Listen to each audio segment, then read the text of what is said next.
പ്രിയപ്പെട്ട വിദ്യാർത്ഥിനികളെ, കെം ടോക്കിലെ +2 കെമിസ്ട്രി ഫോക്കസ് പോയിൻ്റ് ബേസ്ഡ് ക്ലാസ്സിൻ്റെ രണ്ടാമത്തെ എപ്പിസോഡിലേക്ക് ഏവർക്കും ഹൃദയപൂർവ്വം സ്വാഗതം. ഒന്നാമത്തെ എപ്പിസോഡിൽ +2 കെമിസ്ട്രിയിലെ മൊത്തം ചാപ്റ്റേഴ്സിൽ നിന്നുള്ള ഫോക്കസ് പോയിൻറ്റിനെ കുറിച്ച് നമ്മളൊരു ബ്രീഫിംഗ് നടത്തിയിരുന്നു. നിങ്ങളത് കണ്ടിരിക്കുമെന്ന് കരുതുന്നു. കണ്ടിട്ടില്ലെങ്കിൽ ഈ വീഡിയോയുടെ ഡിസ്ക്രിപ്ഷൻ ബോക്സിൽ അതിൻ്റെ ലിങ്ക് കൊടുത്തിട്ടുണ്ട്. ആ ലിങ്കിൽ കയറി ആ വീഡിയോ കാണുക. ഇന്ന് നമ്മൾ ഡിസ്കസ് ചെയ്യുന്നത് ആദ്യ ചാപ്റ്ററായ സോളിഡ് സ്റ്റേറ്റിലെ 7 പോയിൻറ്റുകളാണ്. ഈ 7 പോയിൻറ്റുകൾ നിങ്ങൾ പഠിക്കുമ്പോൾ തീർച്ചയായും പരീക്ഷയ്ക്ക് ഈ ചാപ്റ്ററിൽ നിന്ന് വരുന്ന എല്ലാ ക്വസ്റ്റ്യനും അറ്റൻഡ് ചെയ്യാൻ പറ്റുന്ന രൂപത്തിൽ നിങ്ങൾ പ്രാപ്തമാകും. തീർച്ചയായും നിങ്ങൾക്ക് ഈ വീഡിയോ ഉപകാരപ്പെട്ടുന്നുവെങ്കിൽ നിങ്ങളുടെ സുഹൃത്തുക്കൾക്ക് ഇത് ഷെയർ ചെയ്യുക. നിങ്ങൾ ഈ ചാനൽ സബ്സ്ക്രൈബ് ചെയ്തിട്ടില്ലെങ്കിൽ സബ്സ്ക്രൈബ് ചെയ്യുക. നമുക്ക് വിഷയത്തിലേക്ക് വരാം. ആദ്യ ചാപ്റ്ററായ സോളിഡ് സ്റ്റേറ്റിലെ 7 ഫോക്കസ് പോയിൻറ്റുകളിലെ ആദ്യ പോയിൻറ്റിലേക്ക് നമുക്ക് വരാം. Difference between crystalline solid and amorphous solid. നിങ്ങൾ സ്ക്രീനിലേക്ക് നോക്കുക. സോളിഡുകളെ നമുക്ക് രണ്ടാക്കി തിരിക്കാം. അവയിലുള്ള കണികകളുടെ ക്രമീകരണത്തെ അടിസ്ഥാനമാക്കി. ഒന്ന് നമുക്കൊക്കെ അറിയാവുന്നതാണ്, ക്രിസ്റ്റലൈൻ സോളിഡും മറ്റൊന്ന് അമോർഫസ് സോളിഡും. രണ്ടും തമ്മിലുള്ള വ്യത്യാസം നിങ്ങൾ ആ സ്ക്രീനിൽ നോക്കൂ അല്ലേ. 2 കോളമായി കൊടുത്തിരിക്കുന്നു. കണങ്ങളുടെ ക്രമീകരണം ദീർഘവും ക്രമവുമാണെങ്കിൽ അത് ക്രിസ്റ്റലൈൻ സോളിഡ് ആയിരിക്കും. അതായത് ലോങ് റേഞ്ച് ഓർഡർ ആണെങ്കിൽ ക്രിസ്റ്റലൈൻ സോളിഡ് ആയിരിക്കും. കണങ്ങളുടെ ക്രമീകരണം കുറവാണെങ്കിൽ, അതായത് ഷോർട്ട് റേഞ്ച് ഓർഡർ ആണെങ്കിൽ അത് അമോർഫസ് സോളിഡ് ആയിരിക്കും. മറ്റൊന്ന് കൃത്യമായ താപനിലയിൽ ഉരുകുന്നതാണ് ക്രിസ്റ്റലൈൻ സോളിഡ്. എന്നാൽ അമോർഫസ് സോളിഡ് ഒരു നിശ്ചിത താപനിലയിൽ എന്ത് ചെയ്യില്ല, ഉരുകില്ല. കൃത്യമായി ക്ലീവേജ് ചെയ്യാൻ പറ്റും, കൃത്യമായി കട്ട് ചെയ്യാൻ പറ്റും. ഒരു ഷാർപ്പ് എഡ്ജ്ഡ് നൈഫ് കൊണ്ട് കട്ട് ചെയ്താൽ കൃത്യമായി ക്രിസ്റ്റലൈൻ സോളിഡിനെ കട്ട് ചെയ്യാൻ പറ്റുമെങ്കിൽ അമോർഫസിനെ അങ്ങനെ കട്ട് ചെയ്യാൻ പറ്റില്ല. കട്ട് ചെയ്താൽ തന്നെ അത് ഇറഗുലർ സർഫസിനെയാണ് പ്രൊവൈഡ് ചെയ്യുന്നത്. ഓക്കെ, ഇങ്ങനെയുള്ള പ്രത്യേകതയുള്ളത് കൊണ്ട് ക്രിസ്റ്റലൈൻ സോളിഡിനെ നമ്മളൊരു ട്രൂ സോളിഡ് എന്നറിയപ്പെടും. ട്രൂ സോളിഡ്, ഇതാണ് ശരിയായ സോളിഡ് എന്നർത്ഥം. എന്നാൽ അമോർഫസ് സോളിഡ് സ്യൂഡോ സോളിഡാണ്. അതായത് സോളിഡ് കണ്ട സോളിഡാണ്, പക്ഷേ ലിക്വിഡിൻ്റെ സ്വഭാവമാണ്. ഓക്കെ, മാത്രമല്ല എന്നാൽ അമോർഫസ് സോളിഡ് എന്താണ്, ഐസോട്രോപ്പിക്കാണ്. ക്രിസ്റ്റലൈൻ സോളിഡ് അനൈസോട്രോപ്പിക്കാണ്. എക്സാമ്പിൾ നോക്കുക. അമോർഫസ് സോളിഡിന് റബ്ബർ, പ്ലാസ്റ്റിക്, ഗ്ലാസ്, ഫൈബർ തുടങ്ങിയതൊക്കെ അമോർഫസ് സോളിഡ് ആകുമ്പോൾ sodium chloride, sodium, potassium chloride, zinc തുടങ്ങിയിട്ടുള്ള ലോഹങ്ങളും അയോണിക് സോളിഡുകളും മോളിക്കുലാർ സോളിഡുകളും എല്ലാം ക്രിസ്റ്റലൈൻ സോളിഡിന് എക്സാമ്പിളുകളാണ്. ഓർത്തിരിക്കണം. ഒരു ക്വസ്റ്റ്യൻ ഇതുമായി ബന്ധപ്പെട്ട് വരുന്നത് ഞാൻ നിങ്ങളുടെ ശ്രദ്ധയിൽപ്പെടുത്താം. ഇതാണ്, കുറേ കാലം, ദീർഘകാലം ഗ്ലാസിനെ നമ്മളിങ്ങനെ കുത്തനെ വെച്ചാൽ അതിൻ്റെ താഴ്ഭാഗം കനം കൂടി വരുന്നു. എന്തുകൊണ്ട്? അതിൻ്റെ ഉത്തരവാണ്, ഗ്ലാസ് ഒരു അമോർഫസ് സോളിഡാണ്. ഗ്ലാസ് അമോർഫസ് സോളിഡ് ആയതുകൊണ്ട് അതിന് ലിക്വിഡിൻ്റെ പ്രോപ്പർട്ടി ഉണ്ടാകും. കുത്തനെ വെക്കുമ്പോൾ അത് മുകളിൽ നിന്ന് താഴോട്ട് പതുക്കെ പതുക്കെ ഫ്ലോ ചെയ്ത് അടിഭാഗം കട്ടിക്കൂടാൻ കാരണമാകുന്നു. വളരെ പ്രധാനപ്പെട്ടൊരു ക്വസ്റ്റ്യനാണ്, ശ്രദ്ധിക്കണം. ഓക്കെ, നമുക്ക് അടുത്ത ഫോക്കസ് പോയിൻറ്റിലേക്ക് വരാം. ക്രിസ്റ്റലുകളെ, അതിൻ്റെ കണികകളുടെ ക്രമീകരണത്തെ നമ്മൾ പറയുന്ന പേരാണ് ക്രിസ്റ്റൽ ലാറ്റിസ്. 3 ഡയമെൻഷണൽ സ്പേസിൽ, അതായത് ത്രിമാന തലത്തിൽ ഒരു ക്രിസ്റ്റലിലെ കണികകൾ അറേഞ്ച് ചെയ്താൽ, ക്രമീകരിച്ചാൽ അതിനെയാണ് ക്രിസ്റ്റൽ ലാറ്റീസ് എന്ന് പറയുക. ഇതിനെ സ്പേസ് ലാറ്റീസ് എന്നും പറയും. സ്ക്രീനിലേക്ക് നോക്കുക. ഒരു ക്രിസ്റ്റലൈൻ സോളിഡിലെ കണികകളെ ത്രിമാന തലത്തിൽ ക്രമീകരിക്കുമ്പോൾ ലഭിക്കുന്നതാണ് ക്രിസ്റ്റൽ ലാറ്റീസ്. നിങ്ങൾക്കൊക്കെ പരിചയമുള്ളതാണ്. നിങ്ങൾ കടയിലും ആപ്പിള്, അതുപോലെ നാരങ്ങ, മുന്തിരി ഇതെല്ലാം വെക്കുന്നത്, പാക്ക് ചെയ്ത് വെക്കുന്നത് കണ്ടിട്ടില്ലേ? ആ ക്രമീകരണം 3 ഡയമെൻഷനലായി കണികകളെ ക്രമീകരിക്കുന്നതിനെയാണ് ക്രിസ്റ്റൽ ലാറ്റീസ് എന്ന് പറയാം. ക്രിസ്റ്റൽ ലാറ്റീസ് പ്രധാനമായി 14 ടൈപ്പ് ഉണ്ട് എന്ന് പറഞ്ഞ സയൻറ്റിസ്റ്റാണ് ബ്രൈവേസ്. ബ്രൈവേസ് ഇങ്ങനെ 14 ലാറ്റീസ് ഉണ്ട് എന്ന് പറഞ്ഞതുകൊണ്ട് ആ 14 ലാറ്റീസുകളെയും ബ്രൈവേസ് ലാറ്റീസസ് എന്നും അറിയപ്പെടും. ഇത് പ്രത്യേകം ശ്രദ്ധിക്കാം. അടുത്ത യൂണിറ്റ് സെല്ലാണ്. സ്ക്രീനിലേക്ക് നോക്കുക. ഒരു ക്രിസ്റ്റലിൻ്റെ ആവർത്തിച്ചു വരുന്ന ഏറ്റവും ലഘുവായ രൂപമാണ് യൂണിറ്റ് സെൽ. വിശദീകരിക്കേണ്ട ആവശ്യമില്ല എന്ന് ഞാൻ കരുതുന്നു. ഒരു ക്രിസ്റ്റലിലെ ആവർത്തിച്ചു വരുന്ന ഏറ്റവും ലഘുവായ രൂപമാണ് unit cell. Simplest repeating unit of A crystal. Ready? ഇങ്ങനെയുള്ള യൂണിറ്റ് സെല്ലിനെ എത്ര എണ്ണം ഉണ്ട്? 7 ടൈപ്പ് യൂണിറ്റ് സെല്ലുണ്ട്. ആ 7 ടൈപ്പ് യൂണിറ്റ് സെല്ല് ഒന്ന് ക്യൂബിക്കാണ്, ടെട്രഗണലാണ്, ഓർത്തോറോംബിക്കാണ്, മോണോക്ലിനിക്കാണ്, ട്രൈക്ലിനിക്കാണ്, ഹെക്സഗണലാണ്, റോംബോഹൈഡ്രലാണ്. പ്രിയപ്പെട്ട മക്കളെ, ഒന്നെങ്കിലും നിങ്ങൾ പഠിക്കണം. ക്യൂബിക്കിൻ്റെ നീളവും വീതിയും ഉയരവും തുല്യമാണ്. A=B=C. അതിൻ്റെ എല്ലാ ആംഗിളുകളും 90 ആണ്. Alpha =β γ=90 degree. എന്നാൽ ട്രൈക്ലിനിക്കിന് ഇതിൻ്റെ നേരെ ഓപ്പോസിറ്റാണ്. നീളവും വീതിയും ഉയരവും ഒന്നും തുല്യമല്ല, ആംഗിളുകളൊന്നും 90യുമല്ല. രണ്ടെണ്ണമെങ്കിലും ഒന്ന് പഠിച്ചു വെക്കുക, അല്ലേ? പഠിച്ചു വെച്ചോളൂ, ഓർത്തിരുന്നോളൂ. ഓക്കെ, അടുത്ത പോയിന്റിലേക്ക് പോയാലോ. Cubic system. Cubic unit cell 3 ടൈപ്പുണ്ട്. അതിൻ്റെ പാർട്ടിക്കിൾ അറേഞ്ച്മെൻറ്റിനെ ബേസ് ചെയ്തുകൊണ്ട് 3 ആക്കി തിരിക്കാം. അതിലൊന്നാണ് പ്രിമിറ്റീവ് ക്യൂബ്. സ്ക്രീനിലേക്ക് നോക്കുക. മറ്റൊന്നാണ് ബോഡി സെൻറ്റേർഡ് ക്യൂബ്. മറ്റൊന്നാണ് ഫേസ് സെൻറ്റേർഡ് ക്യൂബ്. ഇതിൻ്റെ ചിത്രം വരച്ച് പഠിക്കണം. It is very very important. ചിത്രം വരച്ച് പഠിക്കാം. ഈ ചിത്രം വരയ്ക്കുന്നതുമായി ബന്ധപ്പെട്ട് എൻ്റെ ഒരു വീഡിയോ ഉണ്ട്. നിങ്ങൾ എൻ്റെ ഈ കെമിസ്ട്രി ക്ലാസ്സിൻ്റെ പ്ലേ ലിസ്റ്റിൽ +2 കെമിസ്ട്രി ക്ലാസ്സസ് എന്നുള്ളതിൽ ക്യൂബിക് ക്രിസ്റ്റൽസ് എന്ന് പറഞ്ഞുകൊണ്ടൊരു വീഡിയോ ഉണ്ട്. ആ വീഡിയോ നിങ്ങൾക്ക് കണ്ടാൽ അത് വരയ്ക്കാനും അതുമായി ബന്ധപ്പെട്ട മറ്റു പോയിൻറ്റുകളും ഡീറ്റെയിൽഡായിട്ട് ഡിസ്കസ് ചെയ്തിട്ടുണ്ട്. എങ്കിലും ഈ ചിത്രം നിങ്ങളൊന്ന് വരച്ച് ഈ 3 പ്രിമിറ്റീവ് ക്യൂബിനെ നമ്മൾ വേറെ പേരാണ് സിമ്പിൾ ക്യൂബ്, മറ്റൊന്നാണ് ബോഡി സെൻറ്റേർഡ് ക്യൂബ്, മറ്റൊന്നാണ് ഫേസ് സെൻറ്റേർഡ് ക്യൂബ്. ഈ 3ൻ്റെയും ചിത്രം വരച്ച് അതിലെ പാർട്ടിക്കിളിൻ്റെ പൊസിഷൻ അടയാളപ്പെടുത്തണം. ഓക്കെ, ത്രിമാന രൂപത്തിൽ ഈ സിമ്പിൾ ക്യൂബും ഫേസ് സെൻറ്റേർഡ് ക്യൂബും ബോഡി സെൻറ്റേർഡ് ക്യൂബിനെയും അടയാളപ്പെടുത്തിയ ഒരു ചിത്രം നിങ്ങൾക്ക് ഇപ്പോൾ സ്ക്രീനിൽ കാണാം. കണ്ടോ? എന്താണ് ഇതിൽ നിന്ന് മനസ്സിലായത്? ആ മനസ്സിലായ പോയിൻ്റ് നമുക്ക് ഇനി ഡിസ്കസ് ചെയ്യേണ്ടതുണ്ട്. ഈ ക്യൂബിക് സിസ്റ്റത്തിലെ പാർട്ടിക്കിളിൻ്റെ എണ്ണം കാണാനുള്ള ഒരു ക്വസ്റ്റ്യനാണ് പറയുന്നത്. നോക്കുക, സ്ക്രീനിലേക്ക് നോക്കുക. ആ കോർണറിലുള്ള പാർട്ടിക്കിളിൻ്റെ കോൺട്രിബ്യൂഷൻ എന്ന് പറയുന്നത് 1/8 ആണ്. സെൻറ്ററിലുള്ള പാർട്ടിക്കിളിൻ്റെ കോൺട്രിബ്യൂഷൻ എന്ന് പറയുന്നത് ഫുള്ളാണ്. കാരണം അത് മുറിഞ്ഞിട്ട് പോലുമില്ല, ഫുൾ പാർട്ട് അതിൻ്റെ ഉള്ളിൽ ഇങ്ങനെ നിൽക്കുന്നത് കണ്ടോ, ബോഡി സെൻറ്റേർഡ് ക്യൂബിൻ്റെ ഉള്ളിൽ. ഫേസ് സെൻറ്റേർഡ് ക്യൂബിൻ്റെ കോർണറിൽ 1/8ഉം ഫേസിൻ്റെ സെൻറ്ററിൽ ഒരു പന്ത് പകുതിയായിട്ട് കട്ട് ചെയ്തട വെച്ചതുപോലെ തോന്നുന്നില്ലേ? അപ്പോൾ അത് പകുതിയുണ്ട്, ഹാഫുണ്ട്.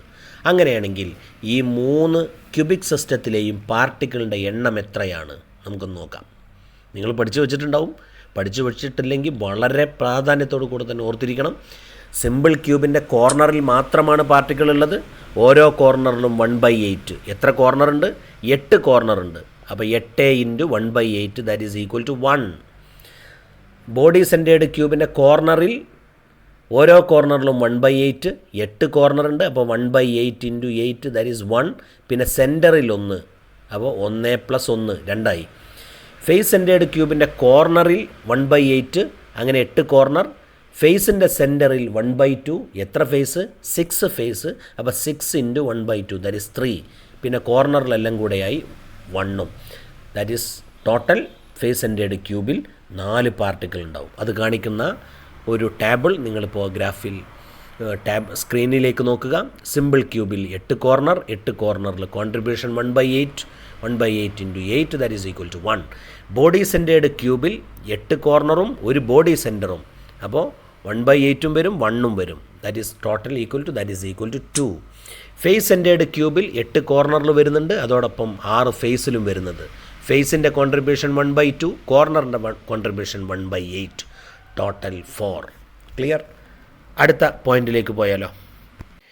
ഈ പാർട്ടിക്കിൾസിനെ സോളിഡിൽ അറേഞ്ച് ചെയ്തിരിക്കുന്നത് അടുത്തടുത്താണ്.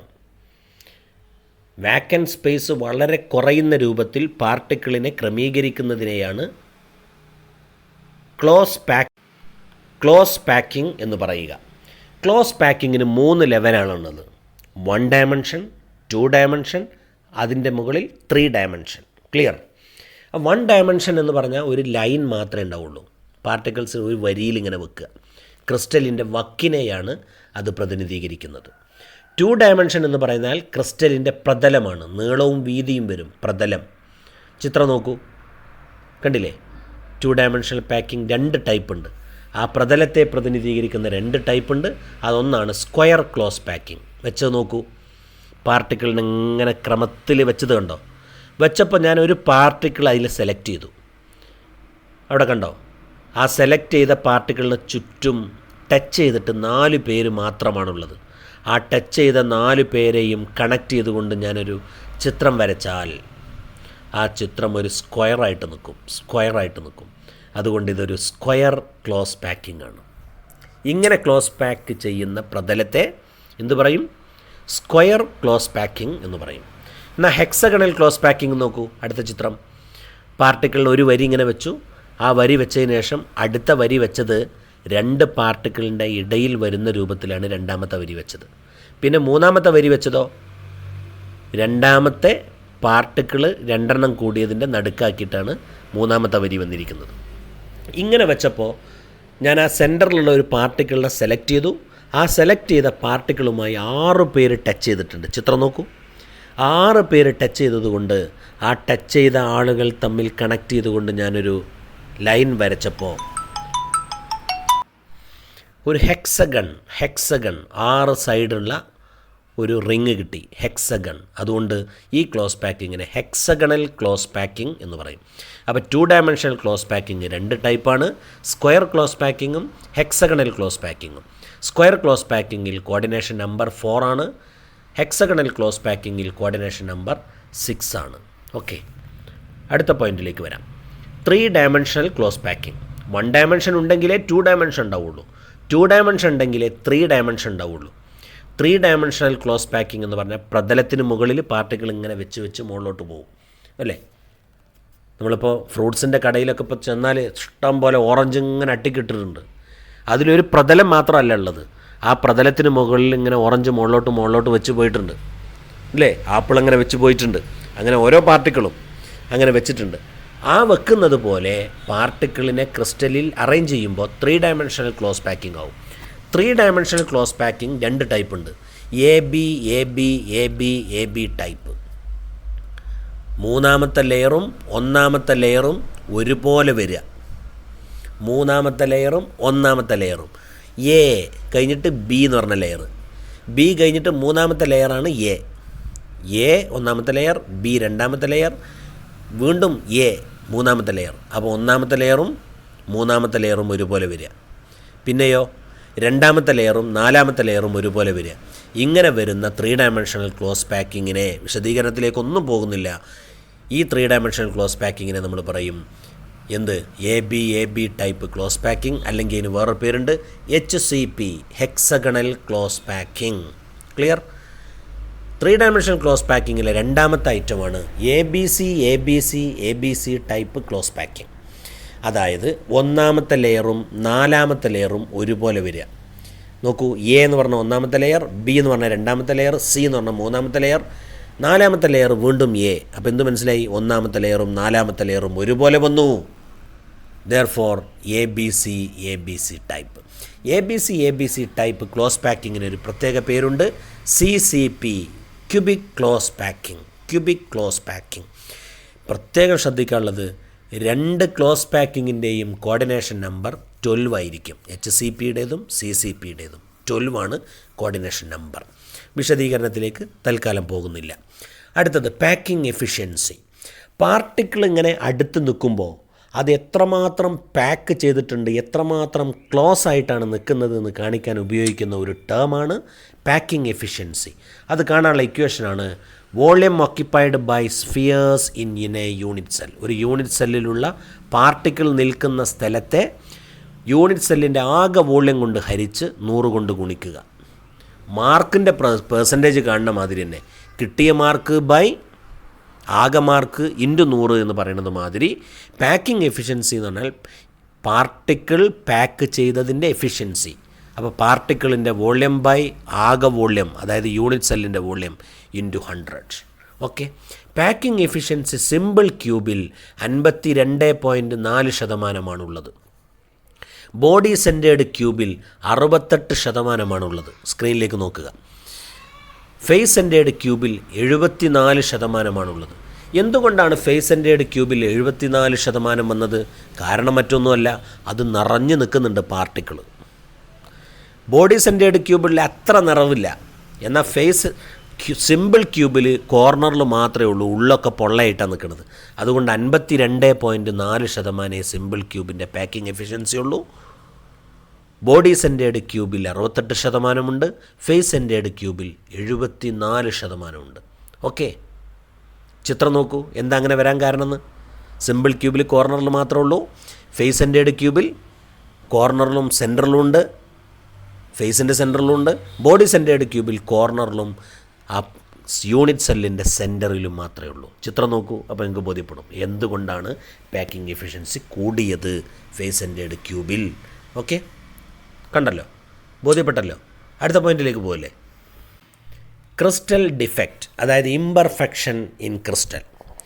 ക്രിസ്റ്റലിലെ ക്രമീകരണത്തിലുള്ള ചെറിയ വ്യതിയാനത്തെയാണ് ക്രിസ്റ്റൽ ഡിഫക്റ്റ് എന്ന് പറയുന്നത്.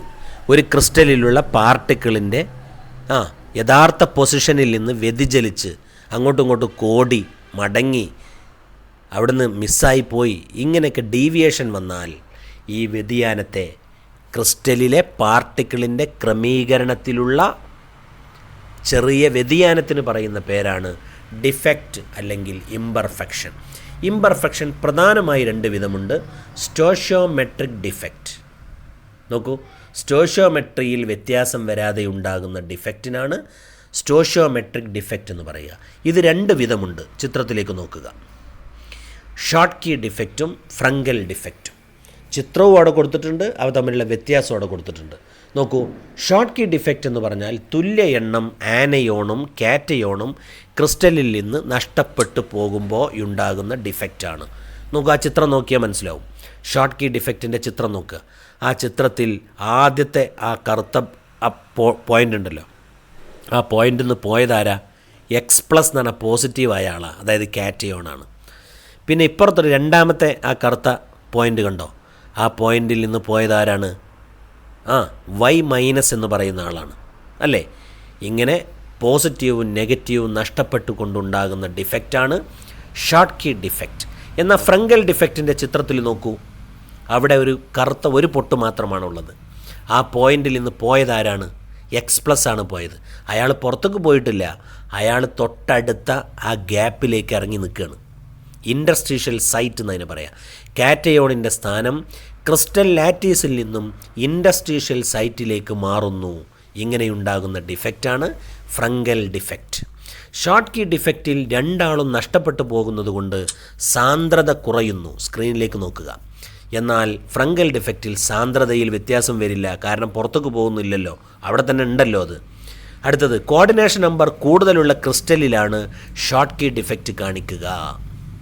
എന്നാൽ ഫ്രങ്കൽ ഡിഫക്റ്റ് കാണിക്കുന്നത്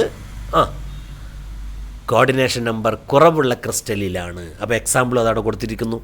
AgCl, സിങ്ക് സൾഫൈഡ് തുടങ്ങിയത്. എന്നാൽ ഇപ്പുറത്ത് sodium chloride, CCm chloride etcetera.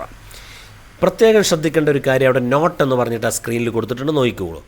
AgBr short key ഡിഫക്റ്റും ഫ്രങ്കൽ ഡിഫക്റ്റും രണ്ടും കാണിക്കുന്ന ക്രിസ്റ്റലാണ് AgBr. മറക്കരുതേ, it is very very important. അടുത്ത ഡിഫക്റ്റിലേക്ക് നമുക്ക് വരാം. Non stoichiometric defect. ഇത്തരം ഡിഫക്റ്റ് മൂലം ആനയോണിൻ്റെയും കാറ്റയോണിൻ്റെയും എണ്ണത്തിൽ വ്യത്യാസം വരും. അതായത് സ്റ്റോഷ്യോമെട്രിയെ ബാധിക്കുന്നു ഇത്തരം ഡിഫക്റ്റ് ഉണ്ടാകുമ്പോൾ. അതുകൊണ്ടാണ് ഇതിനെ നോൺ സ്റ്റോഷ്യോമെട്രിക് ഡിഫക്റ്റ് എന്ന് പറയുക. നോൺ സ്റ്റോഷ്യോമെട്രിക് ഡിഫക്റ്റ് ഒന്ന് നമ്മൾ ഏതായാലും പഠിച്ചു വെക്കണം. Metal excess defect. Metal excess defect എന്ന് പറഞ്ഞാൽ പോസിറ്റീവ് അയോൺ അധികം വരിക. പോസിറ്റീവ് അയോൺ അധികം വരുന്നത് 2 രൂപത്തിലാണ്. ഒന്ന്, ആനയോൺ ഇറങ്ങിപ്പോവുക, ഡ്യൂ ടു ആനയോൺ വാക്കൻസി. രണ്ടാമത്, ഡ്യൂ ടു എക്സ്ട്രാ കാറ്റയോൺ, അതായത് പുറത്തുനിന്നൊരു കാറ്റയോൺ അകത്തേക്ക് കയറി വരിക. അങ്ങനെ കയറി വരുമ്പോൾ എന്ത് വരും? മെറ്റൽ എക്സസ് ഡിഫക്റ്റ് വരും. Metal excess defect anion vacancy മുഖേന ഉണ്ടാകുമ്പോൾ വളരെ പ്രധാനപ്പെട്ട ഒരു കാര്യം അറിയാനുള്ളത്, അവിടെ എഫ് സെൻറ്റർ ഉണ്ടാകുന്നു. എഫ് സെൻറ്റർ ഉണ്ടാകുന്നു. ആനയോൺ ഇറങ്ങിപ്പോയ സ്ഥലത്ത് ഇലക്ട്രോൺ കയറി നിന്നാൽ അതിനെ പറയുന്ന പേരാണ് എഫ് സെൻറ്റർ. ഒന്നുകൂടെ ഞാൻ പറയാണ്, ആനയോൺ അതായത് നെഗറ്റീവ് അയോൺ ഇറങ്ങിപ്പോയ സ്ഥലത്ത് ഇലക്ട്രോൺ കയറി നിന്നാൽ ആ കയറി നിന്ന സ്ഥലത്തിൻ്റെ പേരാണ് F centre. Anion vacancy which is occupied by electron is called F centre. F centre ഉണ്ടാകുന്നത് കൊണ്ട് ക്രിസ്റ്റലിന് കളർ ഉണ്ടാവും. ഉദാഹരണം പറയാം. സോഡിയം ക്ലോറൈഡിനെ സോഡിയം ബാഷ്പത്തിൻ്റെ സാന്നിധ്യത്തിൽ ചൂടാക്കിയാൽ മഞ്ഞ നിറം ലഭിക്കുന്നു. എന്തുകൊണ്ട്? എഫ് സെൻറ്റർ ഉണ്ടാകുന്നതുകൊണ്ട്.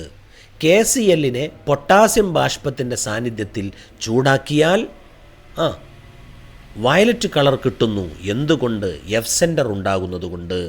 ലിഥിയം ക്ലോറൈഡ് ലിഥിയം ബാഷ്പത്തിൻ്റെ സാന്നിധ്യത്തിൽ ചൂടാക്കുമ്പോൾ പിങ്ക് കളർ കിട്ടുന്നു. എന്തുകൊണ്ട്? എഫ് സെൻറ്റർ ഉണ്ടാകുന്നതുകൊണ്ട്. ഇവിടുത്തെ ഡിഫക്റ്റിൻ്റെ പേരെന്താണ്? Metal excess defect. ഇതെങ്ങനെയാണ് ഉണ്ടാകുന്നത്? Due to anion vacancy. പഠിച്ചു വെച്ചൂടെ? ഇത് ഏത് ടൈപ്പ് ഡിഫക്റ്റാണ്? നോൺ സ്റ്റോഷ്യോമെട്രിക് ഡിഫക്റ്റാണ്. Clear? Metal excess defect extra കാറ്റയോണിൻ്റെ സാന്നിധ്യം കൊണ്ട് ഉണ്ടാവുന്നതിന് എക്സാമ്പിളാണ് സിങ്ക് ഓക്സൈഡ്. അങ്ങനെ സിങ്ക് ഓക്സൈഡിനെ ചൂടാക്കുമ്പോൾ മഞ്ഞ നിറം ലഭിക്കുന്നു. എന്തുകൊണ്ട് എന്ന് ചോദിച്ചാൽ നമുക്ക് പറയണം metal excess defect due to extra cation. ബുദ്ധിമുട്ടില്ലല്ലോ? സിങ്ക് ഓക്സൈഡിനെ ചൂടാക്കുമ്പോൾ മഞ്ഞ നിറം ലഭിക്കുന്നു. എന്തുകൊണ്ട്? എന്താ ഉത്തരം? Metal excess defect due to extra cation. Clear? സോളിഡ്സിൻ്റെ വളരെ പ്രധാനപ്പെട്ട 2 പ്രോപ്പർട്ടിയും കൂടെ നമുക്ക് പഠിക്കാനുണ്ട്. ഒന്നാമത്തെ പ്രോപ്പർട്ടി ഇലക്ട്രിക്കൽ പ്രോപ്പർട്ടി. സ്ക്രീനിലേക്ക് നോക്കുക. വൈദ്യുത സ്വഭാവം. ഖരപദാർത്ഥങ്ങളുടെ വൈദ്യുത സ്വഭാവത്തെ അടിസ്ഥാനമാക്കി ഖരപദാർത്ഥങ്ങളെ സോളിഡിനെ 3 ആക്കി തിരിക്കാം. Conductors, semi conductors, insulator. Conductor എന്ന് പറഞ്ഞാൽ വൈദ്യുതി കടത്തിവിടുന്ന ആളാണ്. ഉദാഹരണമാണ് മെറ്റൽസ്. സെമി കണ്ടക്ടർ എന്ന് പറഞ്ഞാൽ ഭാഗികമായി വൈദ്യുതിയെ കടത്തിവിടുന്ന ആളാണ്. എക്സാമ്പിളാണ് സിലിക്കൺ, ജെർമേനിയം. ഇൻസുലേറ്റർ എന്ന് പറഞ്ഞാൽ വൈദ്യുതി തീരെ കടത്തിവിടാത്ത ആളാണ്. എക്സാമ്പിൾ എന്താ? Diamond, sodium chloride, etcetera. Clear? എന്നാൽ പ്രത്യേകം ശ്രദ്ധിക്കാനുള്ളത്, എന്തുകൊണ്ടാണ് കണ്ടക്ടർ വൈദ്യുതി കടത്തിവിടുന്നത്? എന്തുകൊണ്ടാണ് സെമി കണ്ടക്ടർ ചെറിയ തോതിൽ വൈദ്യുതി കടത്തിവിടുന്നത്? എന്തുകൊണ്ടാണ് ഇൻസുലേറ്റർ വൈദ്യുതി തീരെ കടത്തിവിടാത്തത്? ഇതിന് കാരണം വിശദീകരിച്ച തിയറിയാണ് ബാൻഡ് തിയറി. പ്രത്യേകം ഓർക്കണം, ബാൻഡ് തിയറി. എന്താണ് ബാൻഡ് തിയറി? ബാൻഡ് തിയറി എന്ന് പറയുന്നത് മോളിക്കുലാർ ഓർബിറ്റൽ തിയറിയെ ബേസ് ചെയ്തുകൊണ്ട് എക്സ്പ്ലെയിൻ ചെയ്ത ഒരു തിയറിയാണ്. പ്രത്യേകം ശ്രദ്ധിക്കുക. നോക്കൂ, നിങ്ങൾ ചിത്രത്തിലേക്ക് നോക്കൂ. ഇൻസുലേറ്ററിന് കണ്ടക്ഷൻ ബാൻഡും വാലൻസ് ബാൻഡും തമ്മിൽ ഭയങ്കര ഗ്യാപ്പുണ്ട്, ഭയങ്കര ഡിസ്റ്റൻസ് ഉണ്ട്. എനർജി ഗ്യാപ്പ് വളരെ കൂടുതലാണ്. അതുകൊണ്ട് തന്നെ വാലൻസ് ബാൻഡിലെ ഇലക്ട്രോണ് കണ്ടക്ഷൻ ബാൻഡിലേക്ക് അങ്ങോട്ട് ചാടിയാൽ എത്തൂല, അകന്ന് നിൽക്കുകയാണ്. അതുകൊണ്ട് ഇൻസുലേറ്ററായി. ചിത്രം വരച്ച് പഠിക്കണം. ഇൻസുലേറ്ററിൻ്റെ ബാൻഡ് തിയറി പ്രകാരമുള്ള ഡയഗ്രാം നോക്കൂ. അവിടെ ഗ്രാഫിൽ സ്ക്രീനിൽ നോക്കൂ. വാലൻസ് ബാൻഡും കണ്ടക്ഷൻ ബാൻഡും തമ്മിൽ എനർജി ഗ്യാപ്പ് വളരെ കൂടുതലായതുകൊണ്ട് അത്തരം സോളിഡ് ഇൻസുലേറ്ററായി മാറുന്നു. കണ്ടക്ടറിലോ കണ്ടക്ഷൻ ബാൻഡും വാലൻസ് ബാൻഡും തമ്മിൽ എന്തില്ല? ഗ്യാപ്പ് തീരെയില്ല. ഗ്യാപ്പില്ലാതെ അടുത്ത് നിൽക്കുകയാണ്. അതുകൊണ്ട് വാലൻസ് ബാൻഡിൽ നിന്ന് ഇലക്ട്രോണിന് ധൈര്യമായിട്ട് കണ്ടക്ഷൻ ബാൻഡിലേക്ക് പോകാം. ഒരു ക്ലാസ്സിൽ നിന്ന് മറ്റൊരു ക്ലാസ്സിലേക്ക് നമ്മളെപ്പോഴും ഇൻ്റർവെൽ സമയത്ത് പോലും പോകാൻ തടസ്സം എന്താണെന്നറിയോ നിങ്ങൾക്ക്? എന്താ തടസ്സം? ഇടയ്ക്കൊരു ബാരിയറുണ്ട്, ഒരു തടസ്സമുണ്ട്. തടസ്സമില്ലെങ്കിൽ എന്ത് ചെയ്യും? ഇൻ്റർവെല്ലോ അധ്യാപകരെ കാണാതെ മെല്ലെ അപ്പുറത്തേക്ക് കയറിയിരിക്കും, ഇല്ലേ? അതേപോലെയാണ് കണ്ടക്ടർ. വാലൻസ് ബാൻഡും കണ്ടക്ഷൻ ബാൻഡും തമ്മിൽ ഗ്യാപ്പ് തീരെയില്ല. അതുകൊണ്ട് അതിൻ്റെ ഇടയ്ക്ക് വലിയൊരു ബാരിയറില്ല, തടസ്സമില്ല. അതുകൊണ്ട് കണ്ടക്ടറിന് വാലൻസ് ബാൻഡിൽ നിന്ന് കണ്ടക്ഷൻ ബാൻഡിലേക്ക് ഇലക്ട്രോൺ ജസ്റ്റ് മൂവ് ചെയ്യും. അങ്ങനെ മൂവ് ചെയ്യുമ്പോൾ അതൊരു കണ്ടക്ടറായിട്ട് മാറും, മെറ്റലായിട്ട് മാറും. എന്നാൽ സെമി കണ്ടക്ടറിന് എനർജി ഗ്യാപ്പ് ഒരു ആവറേജ് ലെവലിലേ ഉള്ളൂ. വല്ലാതെ അടുത്ത് നിൽക്കുന്നില്ല, എന്നാൽ വളരെ അകലുമല്ല, ജസ്റ്റ് ഒന്ന് അങ്ങോട്ട് ചാടിയാൽ മതി. വാലൻസ് ബാൻഡിൽ നിന്ന് കണ്ടക്ഷൻ ബാൻഡിലേക്ക് ഒരു തോട്ട് വരമ്പിൻ്റെ ഗ്യാപ്പേ ഉള്ളൂ. ജസ്റ്റ് അങ്ങോട്ട് ചാടിയാൽ തന്നെ കണ്ടക്ഷൻ ബാൻഡിലേക്ക് എത്തും. അതുകൊണ്ട് ഭാഗികമായി ഇലക്ട്രോണിനെ കടത്തിവിടുന്ന ആളാണ് സെമി കണ്ടക്ടർ. ആ ചിത്രം അങ്ങോട്ട് വരച്ചങ്ങോട്ട് പഠിക്കുക. ഇനിയൊന്നും കാത്തുക്കണ്ട, വീഡിയോ ഇപ്പം തന്നെ പോസ് ചെയ്യുക. പോസ് ചെയ്തിട്ട് നിങ്ങൾ നോട്ട്ബുക്കിൽ ആ ചിത്രം വരച്ചങ്ങോട്ട് പഠിക്കുക. ബാൻഡ് തിയറി പ്രകാരം സോളിഡിനെ ഇൻസുലേറ്റർ, സെമി കണ്ടക്ടർ, കണ്ടക്ടർ എന്നിവയാക്കി തിരിച്ചത് ഡയഗ്രം വരച്ച് എക്സ്പ്ലെയിൻ ചെയ്യുക എന്ന് പറഞ്ഞാൽ വരക്കേണ്ട ചിത്രമാണിത്. ഓക്കെ അല്ലേ? അടുത്തതിലേക്ക് പോയാലോ? സെമി കണ്ടക്ടറിൻ്റെ വളരെ പ്രധാനപ്പെട്ട ഒരു കാര്യം, സെമി കണ്ടക്ടറിനെ രണ്ടാക്കി തിരിക്കാം. പി ടൈപ്പ് സെമി കണ്ടക്ടറും എൻ ടൈപ്പ് സെമി കണ്ടക്ടറും. 14ാം ഗ്രൂപ്പ് മൂലകങ്ങളെയാണ് നമ്മൾ സെമി കണ്ടക്ടർ എന്ന് പൊതുവെ പറയാറ്, അതായത് സിലിക്കൺ, ജെർമേനിയം. ഇങ്ങനെ നാച്ചുറലായി സ്വാഭാവികമായി ഈ രണ്ട് മൂലകങ്ങളും കാണിക്കുന്ന സെമി കണ്ടക്റ്റിംഗ് പ്രോപ്പർട്ടിയെ നമ്മൾ പറയും ഇൻട്രിൻസിക് സെമി കണ്ടക്ടർ അല്ലെങ്കിൽ ഇൻട്രിൻസിക് സെമി കണ്ടക്ഷൻ എന്ന് പറയും. എന്നാൽ ഈ 14ാം ഗ്രൂപ്പ് മൂലകങ്ങളുടെ കണ്ടക്ഷനെ ഒന്നും കൂടെ വർദ്ധിപ്പിച്ചെടുക്കാൻ വേണ്ടി പുറത്തുനിന്ന് ഇമ്പ്യൂരിറ്റീസിനെ ആഡ് ചെയ്യാം. ഇങ്ങനെ ഇമ്പ്യൂരിറ്റീസ് ആഡ് ചെയ്യുന്നതിന് നമ്മൾ പറയുന്ന പേരാണ് ഡോപ്പിംഗ്. അങ്ങനെ ഡോപ്പിംഗ് നടത്തിക്കൊണ്ട് സിലിക്കൺ, ജെർമേനിയത്തിൻ്റെ കണ്ടക്ഷനെ വർദ്ധിപ്പിക്കാൻ പറ്റും. അങ്ങനെ വർദ്ധിപ്പിക്കുമ്പോൾ ആ സെമി കണ്ടക്ടറിന് നമ്മളൊരു പേര് പറയും extrinsic semiconductor. Extrinsic, external, പുറത്തുനിന്നൊരാളതിലേക്ക് ആഡ് ചെയ്തുകൊണ്ട് കണ്ടക്ഷൻ വർദ്ധിപ്പിക്കുമ്പോൾ അത്തരം സെമി കണ്ടക്ടറിനെ എക്സ്ട്രിൻസിക് സെമി കണ്ടക്ടർ എന്നറിയപ്പെടും. എക്സ്ട്രിൻസിക് സെമി കണ്ടക്ടർ 2 ടൈപ്പ് ഉണ്ട്. ഒന്ന് എൻ ടൈപ്പും മറ്റൊന്ന് പി ടൈപ്പും. ഞാൻ വിശദീകരിക്കേണ്ട ആവശ്യമില്ല, നിങ്ങൾ ഫിസിക്സ് എന്നൊക്കെ പഠിച്ച കാര്യമാണ്. 14ാം ഗ്രൂപ്പ് മൂലകങ്ങളിലേക്ക് 15ാം ഗ്രൂപ്പ് മൂലകം ചേർക്കുമ്പോൾ ഉണ്ടാകുന്നതാണ് എൻ ടൈപ്പ് സെമി കണ്ടക്ടർ. 14ാം ഗ്രൂപ്പ് മൂലകമായ സിലിക്കൺ, ജെർമേനിയത്തിലേക്ക് 13ാം ഗ്രൂപ്പ് മൂലകങ്ങൾ ചേർത്താൽ ഉണ്ടാകുന്നതാണ് P type semiconductor. Okay, വളരെ പ്രധാനപ്പെട്ട ഇതിലെ 7ാമത്തെ പോയിന്റിലേക്ക് വരികയാണ് നമ്മൾ. Magnetic properties of solid. സോളിഡിൻ്റെ മാഗ്നറ്റിക് സ്വഭാവത്തെ അടിസ്ഥാനമാക്കി, കാന്തിക സ്വഭാവത്തെ അടിസ്ഥാനമാക്കി സോളിഡിനെ 5ആക്കി തിരിക്കാം. ഒന്ന് ഡയാമാഗ്നറ്റിക് സബ്സ്റ്റൻസ്. ഇത്തരം പദാർത്ഥങ്ങൾക്ക് കാന്തിക മണ്ഡലത്തിൽ വികർഷണം സംഭവിക്കുന്നു. കാന്തിക മണ്ഡലത്തിൽ വെച്ചാൽ അത് ജസ്റ്റ് ബാക്കോട്ട് അടിക്കും. ആട്ടിൻകുട്ടിയെ വെള്ളത്തിലേക്ക് കൊണ്ടുപോകുമ്പോൾ അങ്ങനെ ബാക്കോട്ട് വലിക്കുന്നത് പോലെ ഡയാമാഗ്നറ്റിക് സബ്സ്റ്റൻസിനെ കാന്തിക മണ്ഡലത്തിലേക്ക് കൊണ്ടുപോയാൽ അത് വികർഷിക്കും. ഇതിനെയാണ് ഡയാമാഗ്നറ്റിക് സബ്സ്റ്റൻസ് എന്ന് പറയുക. എക്സാമ്പിളാണ് ബെൻസീന്, സോഡിയം ക്ലോറൈഡ് തുടങ്ങിയ സോളിഡുകൾ. മറ്റൊന്നാണ് പാരാമാഗ്നറ്റിക് സബ്സ്റ്റൻസ്. ഇത്തരം സബ്സ്റ്റൻസിനെ കാന്തിക മണ്ഡലത്തിലേക്ക് കൊണ്ടുപോയാൽ അത് പതുക്കെ ആകർഷിക്കും. ഇതിൽ ഇലക്ട്രോണുകൾ അൺപെയർഡായി ആണ് നിൽക്കുക, ജോഡിയല്ലാതെയാണ് നിൽക്കുക. പ്രത്യേകം ശ്രദ്ധിക്കണം. ഡയാമാഗ്നറ്റിക് സബ്സ്റ്റൻസിൽ ഇലക്ട്രോണുകളൊക്കെ പെയർഡായിട്ടാണ് നിൽക്കുക. പാരാമാഗ്നറ്റിക് സബ്സ്റ്റൻസിൽ അൺപെയർഡ് ഇലക്ട്രോണുകൾ, ജോഡിയല്ലാത്ത ഇലക്ട്രോണുകൾ ഉണ്ട്. എല്ലാം അൺപെയർഡ് ആണെന്നല്ല, അൺപെയർഡായ ഇലക്ട്രോണുകൾ ഉണ്ട്. Example oxygen, Cu2+, etcetera. പ്രത്യേകം ശ്രദ്ധിക്കാം. ഫെറോമാഗ്നറ്റിക് സബ്സ്റ്റൻസ്, കാന്തിക മണ്ഡലത്തിലേക്ക് ശക്തിയായി ആകർഷിക്കപ്പെടുന്ന സോളിഡാണ് ഫെറോമാഗ്നറ്റിക് സോളിഡ്. ഇതിന് ധാരാളം ജോഡിയില്ലാത്ത ഇലക്ട്രോണുകളുണ്ട്. അയണ്, കൊബാൾട്ട്, നിക്കൽ തുടങ്ങിയത് അതിൽപ്പെട്ടതാണ്. അതിൻ്റെ ഡയഗ്രമാണ് എല്ലാ ആരോമാർക്കും, ഒരു 6 ആരോമാർക്ക് ഉണ്ടെങ്കിൽ 6 ആരോമാർക്കും ഒരേ സൈഡിക്ക് കാണിച്ചുകൊണ്ട് നിങ്ങൾ വരക്കുകയാണെങ്കിൽ അത് ഫെറോമാഗ്നറ്റിക് സബ്സ്റ്റൻസ് ആയിരിക്കും. ആ ഓരോ ആരോമാർക്കും മാഗ്നറ്റിക് മൊമെൻ്റാണ് എന്ന് പ്രത്യേകം ഓർത്തിരിക്കുക. മാഗ്നറ്റിക് മൊമെൻ്റ് എല്ലാം ഒരു ഭാഗത്തേക്കാണെങ്കിൽ അത് ഫെറോമാഗ്നറ്റിക് സോളിഡ് എന്നാണ് അറിയപ്പെടുക. എക്സാമ്പിൾ കണ്ടില്ലേ, iron, cobalt, nickel. Anti ferromagnetic substance എന്ന് പറഞ്ഞാൽ അതിലെ മാഗ്നറ്റിക് മൊമെൻറ്റുകൾ ഈക്വൽ ആൻഡ് ഓപ്പോസിറ്റ്. കുറച്ചെണ്ണം അങ്ങോട്ട് നിൽക്കുന്നു, അത്രയും എണ്ണം ഓപ്പോസിറ്റായിട്ട് നിൽക്കുന്നു. കണ്ടില്ലേ, 6 എണ്ണത്തിൽ 3 എണ്ണം ഒരു സൈഡിക്ക്, 3 എണ്ണം മറ്റൊരു സൈഡിക്ക്. എക്സാമ്പിളാണ് MnO, MnO2. ചിത്രം വരച്ച് മനസ്സിലാക്കി വെക്കുക. ഫെറി മാഗ്നറ്റിക് സബ്സ്റ്റൻസ് എന്ന് പറഞ്ഞാൽ നോക്കുക, മാഗ്നറ്റിക് മൊമെൻറ്റുകൾ അറേഞ്ച് ചെയ്തിട്ടുണ്ട് ഓപ്പോസിറ്റായിട്ട്, പക്ഷേ ഈക്വലായിട്ടല്ലെങ്കിൽ അതിനെ ഫെറി മാഗ്നറ്റിക് സബ്സ്റ്റൻസ് എന്നാണ് അറിയപ്പെടുക. എക്സാമ്പിളാണ് Fe3O4, MgFe2O4 തുടങ്ങിയത്. ചിത്രം നോക്കൂ, ആകെ 6 എണ്ണത്തിൽ 4 എണ്ണം ഒരു ഭാഗത്തേക്കും 2 എണ്ണം മറ്റൊരു ഭാഗത്തേക്കുമാണ് നിൽക്കുന്നത്, അല്ലേ? ബുദ്ധിമുട്ടില്ലല്ലോ. അപ്പോൾ ഇത്രയും കാര്യങ്ങളാണ് നമുക്ക് സോളിഡ് സ്റ്റേറ്റ് എന്ന് പറയുന്ന ചാപ്റ്ററിൽ ഈ വർഷത്തെ, അതായത് മാർച്ച് 2021 കെമിസ്ട്രി പരീക്ഷയ്ക്ക് വരാൻ പോകുന്നത്. ഇത് നിങ്ങൾ കൃത്യമായി പഠിച്ചാൽ ഈ ചാപ്റ്ററിൽ നിന്ന് 10 മാർക്കിനടുത്തുള്ള മാർക്ക് നിങ്ങൾക്ക് ലഭിക്കാനുള്ള സാധ്യത ഉണ്ട്. കാരണം കോവിഡിൻ്റെ ഈ കാലത്ത് കൂടുതൽ ഓപ്ഷൻസ് നൽകി നിങ്ങൾക്ക് പരീക്ഷ സുഖകരമാക്കാനുള്ള അവസരമാണ്. അതുകൊണ്ട് ഈ 7 പോയിൻറ്റും വളരെ കൃത്യമായി പഠിച്ച് നിങ്ങൾ മനസ്സിലാക്കി പോയാൽ കൂടുതൽ ഓപ്ഷൻസ് വരുന്നത് കൊണ്ട് 10 മാർക്കിനടുത്തുള്ള ക്വസ്റ്റ്യൻസ് നിങ്ങൾക്ക് ഈ ചാപ്റ്ററിൽ നിന്ന് തന്നെ ലഭിക്കുമെന്ന് എൻ്റെ പ്രിയപ്പെട്ട മക്കൾ മനസ്സിലാക്കുക. നന്നായി പഠിക്കുക. സംശയം വല്ലതുണ്ടെങ്കിൽ നിങ്ങൾക്ക് വാട്സപ്പിലൂടെ എന്നുമായിട്ട് ബന്ധപ്പെടാം.